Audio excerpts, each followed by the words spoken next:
Hello and welcome to the Real Food Traveler podcast.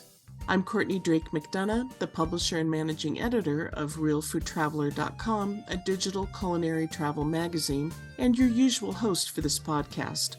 But today I'm turning over the hosting reins to Irvina Liu, who is one of our travel writers and our Europe editor at realfoodtraveler.com. She has two guests today who are from a very special restaurant in Monaco, which you'll be hearing about in just a moment. And they will together paint a fabulous picture for all of us of what it's like to experience real haute cuisine, but not stuffy cuisine, just exceptional cuisine created by people with very interesting backgrounds and with a real commitment to providing an amazing dining experience. So with that, I will turn the microphone over to Irvina. Hello, I'm Irvina Liu, European editor of realfoodtraveler.com. It's a publication in which I can express my personal and very joyful dining experiences, especially in Europe, where I love to travel. France is my favorite. I love French food, and in particular, Chef Alain Ducasse, who was involved with 33 restaurants in 8 countries and has the lofty title as the current living chef with the most Michelin stars in the world, 20. Just so you listeners know, Michelin stars are to the restaurant industry what Oscars are to the movie world. When you win 1 or 2 or 3, which is the maximum, it's a career changer. In the world of gastronomy, which the French call haute cuisine, Alain Ducasse is the only one to have Michelin 3-star restaurants in 2 cities, Monaco and London.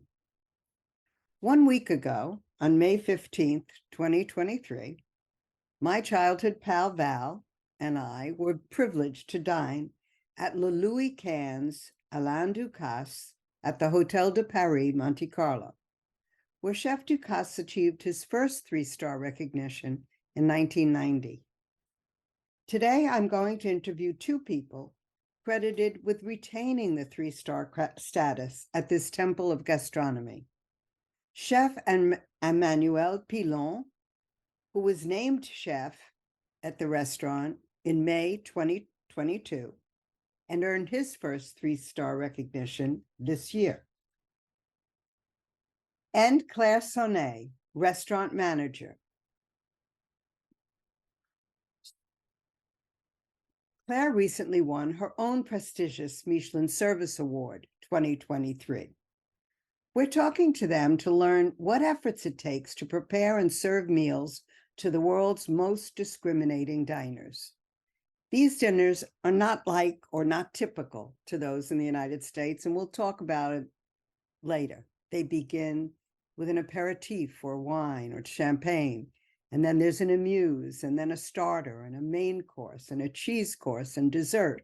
And dessert is followed by mignardises, and there are breads and all kinds of luxuries along the way.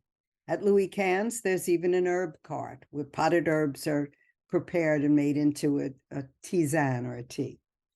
Anyway, Claire met us outside the restaurant in front of the statue of King Louis XV.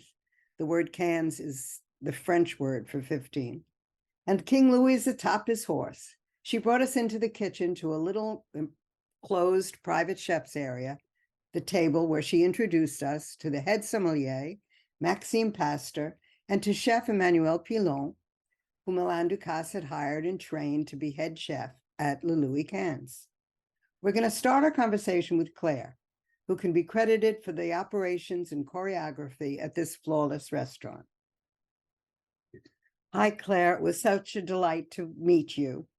And for me to meet the first female maître d' that I really know of in a 3-star restaurant. You said that there were others, but do you know how many are in 3-star restaurants that are female? Exactly. It's I say you. Are there others? Yes, they are since a few years for sure. It's very But new. I am thinking about the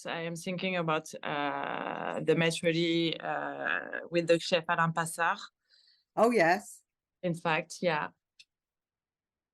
Oh, I didn't know that, and I missed going there this year. Had a wonderful. I still dream about the onion tart I had at the chef Alain Bassar made. Anyway, tell me how it happened that you were able to work at Plaza Athénée, which I think was a 3-star then, when you were so young in your career. And how old were you when you started there? That was during my training at school. I was 22 because I studied first after my certificate in psychology, and I restart my study in the hospitality. And how did you get to the Plaza Athénée? At this moment, the school I study at a very good address booked. Our teachers guide us well according to our profiles and oriented us in the different worlds. And my teacher at the time guided me and put me in the hands of Monsieur Denis Courtial at the restaurant of the chef Alain Ducasse at the Plaza Athénée. And at that time, I discovered all the world of luxury and all the world of Monsieur Ducasse. Well, you know, not many of us were born to that world of dining. Were you used to it as a child, or was this a true discovery for you? No, it's really during my study. I worked in a restaurant, and I met a lot of people work there, and they transmit me all the passion for the service and the arts to welcome all the guests. And I discovered at this time during my license all the universe of the gastronomy. And I restart my my study to learn all this world because I am not from this universe. My parents are not, I don't know, a chef or Right. something like that. And so I restart and I learn at school again with a new certificate and a new diploma for all the management of the restoration. You know that the French call restaurant management restoration, which has a different meaning in English. We talk about restoring homes and the restoration of a building, but restoration is a word used in French and in English to mean the running of a restaurant business. And, you know, I would imagine that your psychology studies come in very, very handy in your in the hospitality interest, especially at this level of gastronomy, where you're serving the most discriminating and probably the most spoiled guests in the world. So did you find that your psychology studies really help you in dealing with people? Yes, for sure. But at the beginning, I am really fascinated and interested in people and more every day. So we have the chance to receive and meet people from all over the world here and each day. And I am impressed by each person we receive here and always wonder what we can bring them and much more. So this is really the human at the first and at the beginning. I'm really fascinated by all the comportment and all the way. And so this is really an honor every day. And I am happy to be able to offer happiness to the people we receive each day. Well, you know, it's such a special occasion restaurant, but I noticed that even my young server, Bastien, and he was the first server I ever asked to sign a menu, but he had such a sense of humor. He, you know, people, and maybe many of listeners think, oh, it's a fussy, fancy French restaurant, it's stuffy. It's not at all stuffy. The staff seem, as a guest, and I've only been there twice in my life, 20 years ago with my late husband, who's, well, I celebrated his 15th anniversary of his passing yesterday, but we had a wonderful meal there a zillion years ago. And this time, but it's an experience. It's a theatrical experience. It's a culinary experience, but it was also fun. And Bastien, I mean, the way he poured the olive oil, or the way he did little things that were lighthearted, as well as, I mean, it was perfect service and the choreography was perfection. But there is a definite sense of warmth in that service, which I assume comes from the top, Claire. It must come from you. Can you tell me a little bit about how many staff, how many guests do you have typically? And Okay. tell us Okay, so about the room. Okay, about the room. So, in fact, we are 52, between 50 52, working for the Louis 15, with the repartition with 18 in the kitchen with the chef Emmanuel, 4 with the chef Sandro in the pastry. We've got 6 people for all the maintenance and the equipment and all to clean all the things. We are 15 in the front in the fine dining room with 4 person with Maxime and 4 people to all the logistic for the communication, administration, management of the operation for the B15. So we are really a big team. So 50, 52 people work together every day to do the best for sure and to offer the best for all the guests.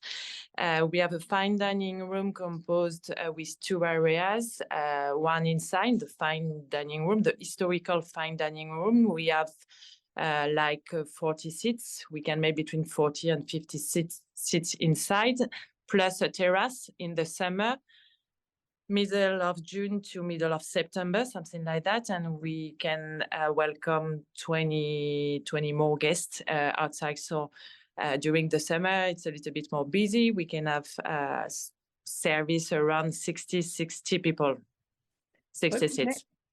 Excuse me, but may I suggest that many of those tables are usually tables for 2. This is very much the kind of place where lots of couples go to celebrate major events, or is that not true? Yeah, this is really each person is coming for a special occasion. So for sure, sometimes we have some dinner or some lunch more with some celebration, and sometimes less. It depends. Each night is different. Each service is different. So for sure, a lot of people come here at the Louis 15 to celebrate really a special occasion, wedding anniversary, birthday, or different celebration. And so this is always something special. Well, it's amazing how many people are working together. And when you mentioned Maxime, I had said before that he was the head sommelier and he has a team of 4. I did not mention, and I did not meet, but I very much enjoyed his pastry, was Sandro, Yeah. the pastry chef. And pronounce his last name for me, if you would. Sandro Micheli. Okay, Sandro Micheli and his staff. Do you want to take a minute just to tell us about the little pastry beginnings? First of all, the stand, it comes like in a gold stand, and there are these sheets of crusty, what do you call? It's like a leaf of a crusty leaf with a pressed courgette with the squash blossom leaves in it. What do you call that crisp bread that's served at the table when you sit down? In French, this is les pâtes à pain. This is a thin les slice pâtes of à bread. pain. So it's like it's like a pasta bread, but it's like paste of bread. It's very, very thin. A thin slice of bread. It's really something really with a light taste to do not make stronger flavor to go with the champagne and for the beginning. And this is a step to say hello and welcome. The water, this is hospitality. We serve the water at the beginning, then the thin of bread, then the champagne. Maxime is coming with the champagne, and he proposes you for sure to start with an aperitif. This is all the sequences, all the steps are thinking by the chef Alain Ducasse at all the decoration of the fine dining room. As you saw, this is every part is really thinking about that in that way to give all the best for each person. I had once, well, of course, the first time I ate there, the fine dining room was very different, and the big carts, there was a huge a big trolley for bread, and there was a huge trolley with the potted plants and another for cheese. And I imagine they were very cumbersome to push, because I noticed that in the new decor, the trolleys are bi-level. There are 2 levels, and they're much shorter, and the back wheels are enormous. And I think it must help the staff to wheel them around to the tables. So they're not only very sleek looking and black, but I imagine that they're much more functional. What do you think? Did you ever see the big long trolleys, or did they have them in Paris? Oh yeah. When I started at the Plaza Athénée, we get also the trolley, and I saw some pictures because I was not here since the beginning, but for sure that the trolley, like the air trolley at the end, as you saw, are really, really special things and really particular, and we offer really for the guests. When in 2015, as you know, Patrick Join and Sanjay Manku redesigned all the fine dining room with the chef Alain Ducasse, and puts a little bit of modernism inside in this historical fine dining room, and they create, as you saw, an office in the center of the room. So we scrape the trolley to make an evolution also. And so in this special part, we've got really the different parts, with the part with the bread, with the butter. We have a part special for Maxime and Hélène for the wine, the glasses of wine. And this is really a special part in the fine dining room, with an evolution all during the series, and it offers something really special and a special atmosphere inside that. After to reply you, for sure, the trolley are really important, and since the beginning, the chef Alain Ducasse made in evidence really all the product and the essential of the products. Right. Well, you know, having all of, it's almost like seeing an open kitchen, but it's just the staff working in their different stations. And the room is very modern, and as it's very modern, the historical space, it's in a monument, and it's a listed space. The ceiling with the paintings of Madame Pompadour and fabulous. And then they built this huge, looks like a diamond ring, a diamond necklace, which hangs on 4 cables from below the painted ornate ceiling. And then the chairs are this, it's the softest leather, and it's probably the most comfortable dining chair I've ever been on. And it looks like it should be in the Museum of Modern Art. And when I first was there, I had never before seen a little stool to put your purse on. And in those days, I'm talking about in early 2000, the little stool for your purse was hand stitched needlepoint, and each one was different. And I know that if Ducasse didn't invent the idea of the stool, he certainly achieved having a hand stitched needlepoint for each person.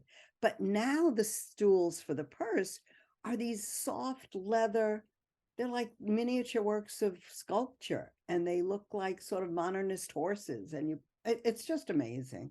It's just the whole, it's a mise en scène for a theatrical event, which is the food, which we're going to talk about as we go along. I was wondering if the service staff, I know that Ducasse is very, very involved in all of the details. And I saw a movie on television about him when he was starting to create Arel at Chateau Versailles, and when he did this big dinner at Versailles, and how personally he's involved in everything. But I wonder if you or the staff have any input into what your needs are for the flow of service. Do you say to him, we need this or that, or this would make it work more smoothly?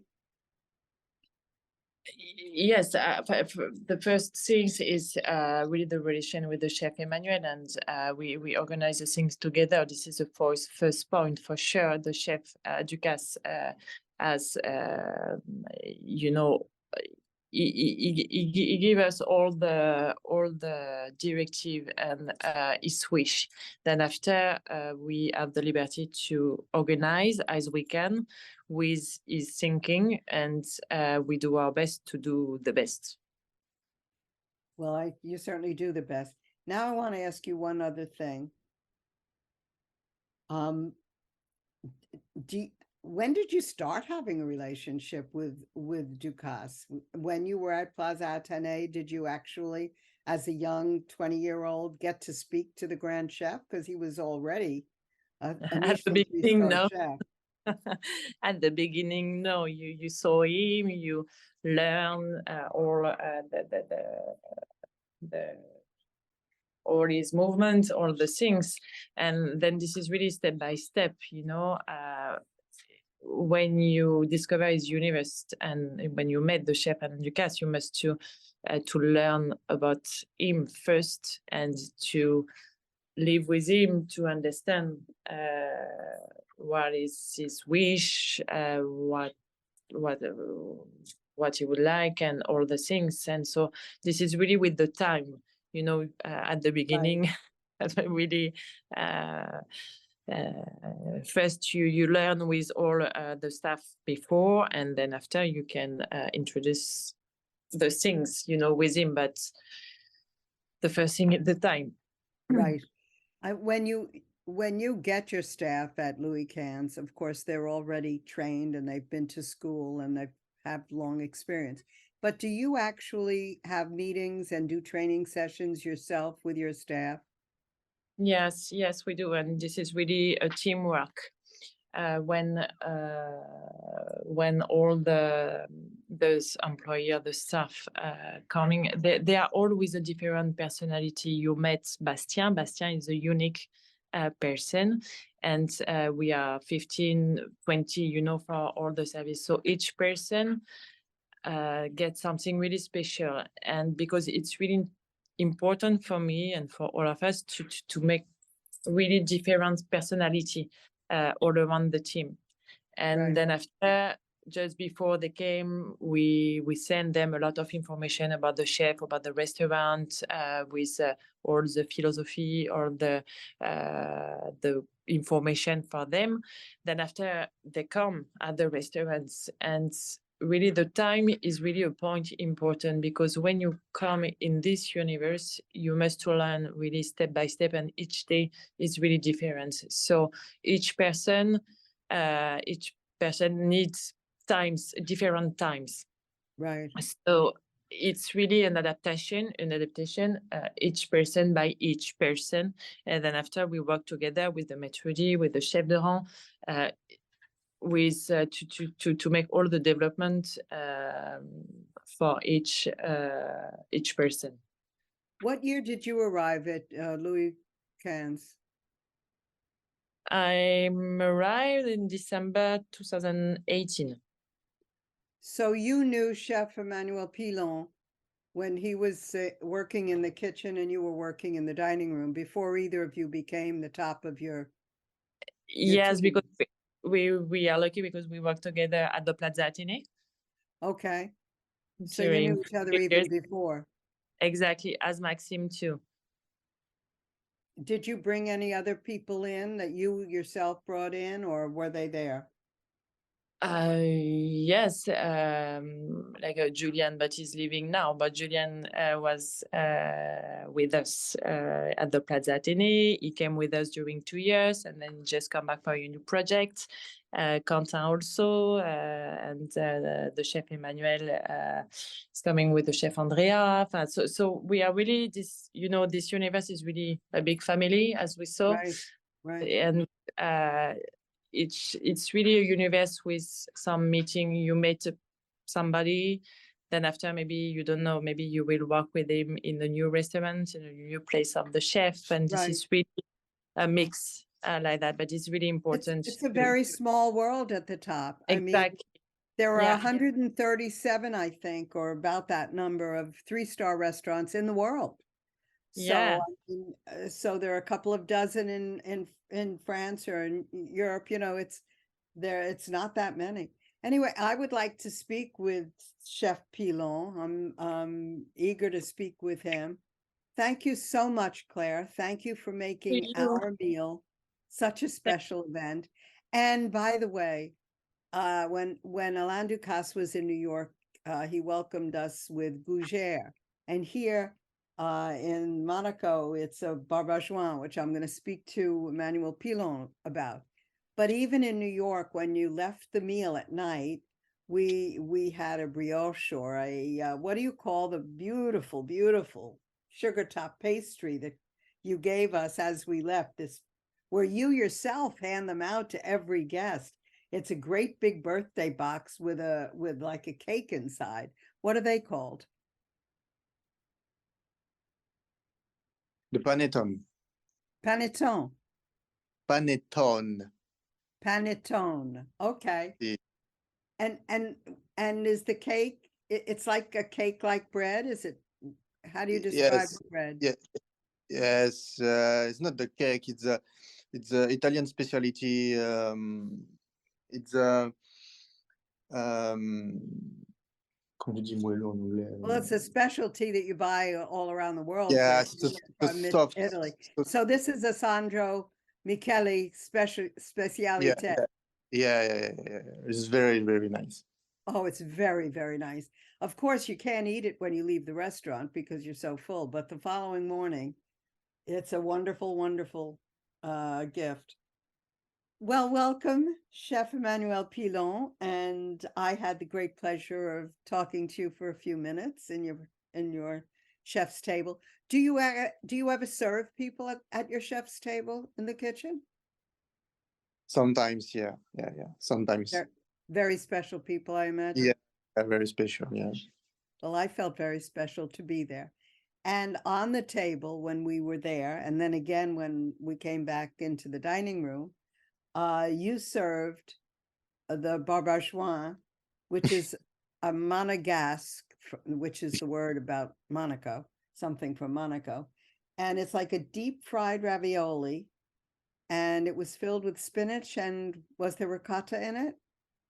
Si. Spinach, ricotta, garlic. Well, the ones you served were about an inch square, and they were like little baby puffs. And they were the most delicate and the most crisp and the most succulent. Well, I had never had one before, but I had my first meal in Monaco at Louis Cannes, and then went on to have lunch, dinner for 3 days. And every meal started with a barbajoin, and they were all very, very different. And they were much more rustic, and the pastry was thicker and not quite the same. So do you make those with the pastry that Sandro makes, or do you make that pastry? No, it's do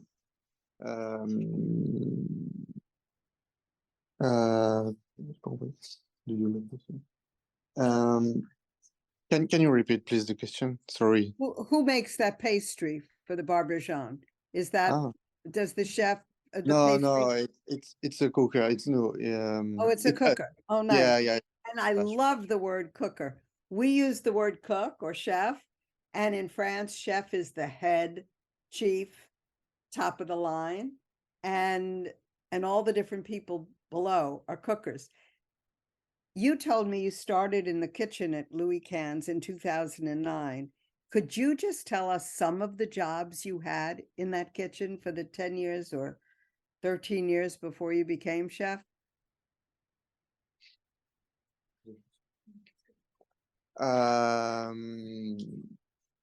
Okay. When I arrived at the Louis Quinze team, my first job is commis. Commis. The That's first time it's a commis. A commis is a helper in the kitchen. It's the first level. The first level, right? Yeah. Every people he coming to the Louis Quinze starts commis. Right. And then you worked your way up over 12, 13 years. And after when I have finished at the Louis Quinze, I finished head chef before to go to Paris. And then you worked at Plaza Athénée? See, in 2014, 2014 to go to the Plaza Atene for the new concept Naturality. Could you tell me what naturality is? The Naturality is the concept that the chef Alain Ducasse. This is the philosophy, mean respect of nature, produce, Right. experience, seasonality. I have some of the things he's written about that. Ducasse's whole philosophy is to have seasonal produce and the best, and to use small producers, and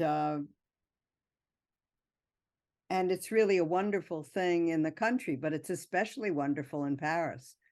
We call it farm to table cuisine in the United States, but it's something that people like Ducasse and Alain have been doing way back in the 80s and 90s, and really bringing to the head of the culinary world.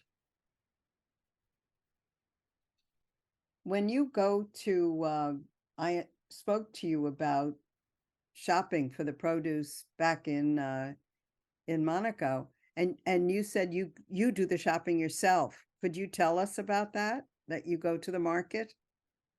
Yeah.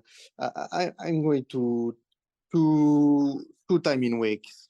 In first, the Tuesday, we go to Italia, to Ventimiglia, to visit the producer Daniele. Daniele, they are the very, very, very best vegetable in Italia for me. Also, Can I just say that Ventimiglia is right across the border from Monaco is between France and Italy, and just across the border is Ventimiglia. I went there once because there's a Friday market, or maybe it's Saturday, where with all the fake Chanel bags and all of that, and people, but the market has food and everything else. But we went there shopping once, and I think that Daniele, I don't know if this is the one, but I think that Stanley Tucci did a whole story about cooking and eating in Italy. And he went to a farmer like Daniele, if not Daniele, who is just this multi-generational producer of the finest ingredients in the world. Is that it? C'est ça? Yes, is this. And then you go to another, aside from going into Italy once a week, you go to where else? Yes, the first day in Italia, and the Saturday morning, I'm doing the market in Nice, Cours Aleia, at the Cours Aleia.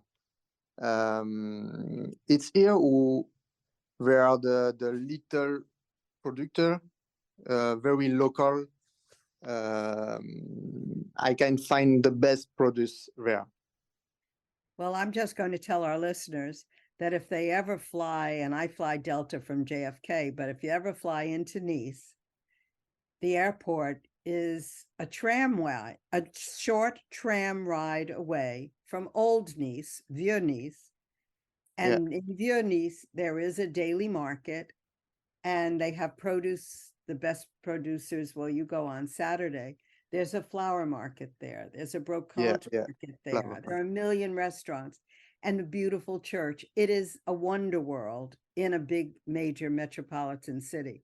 But as you say, you find the best local producers. You call them producteurs. We call them producers of the best ingredients. And I don't know if all of our listeners know the location. We're talking about the south of France, where the Alps meet the Mediterranean, where it's sunny, I don't know what, 260 days a year. It's one of the most fertile places, not only to grow flowers for roses and for perfume, but for food. So think that you just don't see strawberries or zucchini blossoms or asparagus like you see in France. Did you buy the big white asparagus this spring? Est-ce que Yes, vous yes, avez, white asparagus. est-ce que vous Yes, avez acheté les asperges blancs? yes, the white asparagus, the beans, the zucchini, the zucchini flower, the I don't know, rockets, The roquette is a different kind the of green, right? And the baby spinach, no doubt. yeah, baby spinach. There are lots. There are lots. But you also, your dishes, your dishes are, there are condiments on the dishes that you prepare that I've never seen before, and I don't even know what they are. Are they ingredients, some of them that you get in the market? I know that you used caviar on the spiny artichoke, which was something out of this world. It was a cooked artichoke that was then deep fried, so it's crispy. And then it was prepared with caviar on top, which is a little much, but out of this world delicious. But what are some of the condiments that you purchase or that you use to decorate your food? And Yes. The goal of the condiment for me is to bring flavors, surprise into the plates. For example, the ortie, with the artichoke and caviar. right. It's very vegetable and uh, so Do you think of the caviar as a condiment to the artichoke? no. Okay. I'm trying to think of a condiment that you used. Would a pesto on top be a condiment? This is the condiment. This is the burned nettle with the Oh, artichoke. nettles. Nettles. My English is very bad. I'm sorry. No. Your English is just fine. But I'm not, I see tender fennel seeds and flowers, those kinds of things that you decorate and garnish your plate with. That they Yeah, do, yeah, they yeah. are a surprise. They are a surprise. And it's not just a surprise shock, it's a surprise delight. So that when you get one of your dishes, and I'm thinking, it's just, you look at it and you taste something and, oh, that's wonderful. And it's, it brings a smile to your face. It's it's a wonderful way to eat, because you're eating all of these little delicate foods, and yet you're having a surprise at the same time. Yes, it's Can you good. just tell us from the beginning how you got started in the world of food? Yeah, yes. So my father was a cooker, so him interested into cuisine since I'm a kids. I'm kid. Kid. Sorry. Since Yeah, you yeah. were a kid, you loved food. And your father and your grandfather were both in the restaurant business. Yeah, I grew up with it. But it wasn't fancy, it wasn't gastronomy. Not gastronomy in first. It's Good bistronomy. Bistronomy. bistronomy, Yeah. bistro food. And when did you work, and where did you get introduced to your first grand chef? Were you So working? I says I I'm gonna say my father, because my passion started with him, by his side. Really? Yeah, So your father really inspired you. yeah. That's a beautiful thing. So when did you know that you were going to follow that as a career? As a kid. Really? You just knew? Well, and I didn't mention it, but what are you, 35 now? How old are you? Quel âge Yeah, avez-vous? but 35, yeah. 35. I mean, you're a young man to have such a big job. It's something that people don't achieve until they're 50, if they do ever.